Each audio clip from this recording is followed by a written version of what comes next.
Ito yung klase ng kakanin na madalas na makikita sa mga handaan. Tatlong kulay na pinagsama-sama para sa masarap na sapin-sapin.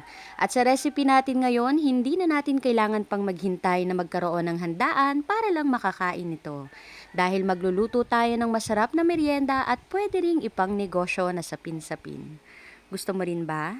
Tara, luto tayo. At bago nga tayo magluto, gusto ko munang i-flex sa inyo yung bago kong nabili na chopping board. Medyo pag-graduate na kasi yung last na ginagamit kong chopping board. At ang ganda ng nabili ko ngayon at ang mura lang nito. Tatlong size pala ito, small, medium, and large. At yung binili ko nga ay large. At ito po ay gawa sa bamboo at napakaganda. Kung bet nyo rin, ilalagay ko na lang yung link sa comment section kung saan ko ito binili. Balik na nga tayo dito sa aking niluluto. At ang una kong ang gagawin ay gagawa ko ng latik. Itong latik na to ay kakailanganin natin dito sa ginagawa nating sapin-sapin at yung oil naman ay gagamitin natin na panglagay sa mga molder. At para naman sa mixture ng ating sapin-sapin, sa isang mixing bowl ilagay natin dito yung 500 grams ng glutinous rice flour or 1/2 kilo.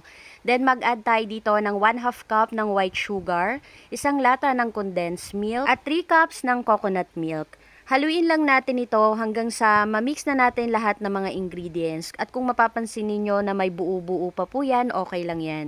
Kasi sasalain pa naman natin ito. After nga natin itong ma-mix, hahatiin natin ito sa tatlo habang sinasala para masigurado na wala nang ang buo-buo dito sa ating mixture. After ko nga itong mahati sa tatlo, yung unang part ay lalagyan ko ng ube flavor. At nasa sa inyo na po kung anong mga kulay ang gusto nyong gawin sa mga sapin-sapin na gagawin ninyo. At yung pangalawa naman ay yellow food coloring yung nilagay ko. At sa pangatlo naman, plain lang. So, ang nilagay ko na lang dito ay vanilla essence. I-mix lang natin lahat ng mga mixture na nilagyan natin ng mga food coloring. At tingnan nyo naman, ang gaganda ng kulay ng ating nagawa. At ito po pala yung langis galing sa latik na niluto natin kanina. So, ito yung gagamitin natin na panglagay dito sa mga molder para hindi dumikit yung sapin-sapin once na maluto na. At sa paglalagay ng mixture sa mga molder, inuna kong ilagay yung 1/3 cup ng white mixture, then 1 tablespoon ng purple at sa huli naman 1 teaspoon ng yellow mixture. May iba pang paraan ng pagluluto ng sapin-sapin.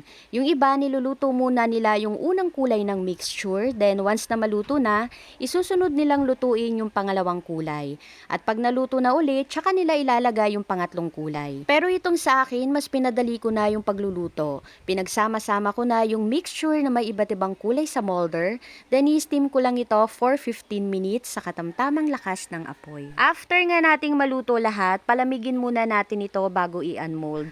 At sa ginawa ko palang sapin-sapin, kung mapapansin niyo, iba't ibang pattern ng kulay yung ginawa ko. Ang ganda lang kasing tignan pagka ganito yung ginawa natin sa sapin-sapin. At sa lasa naman, sakto lang yung tamis at kahit wala ng latik, ito ay talaga namang napakasarap. Gusto mo rin ba? Tara, kain tayo.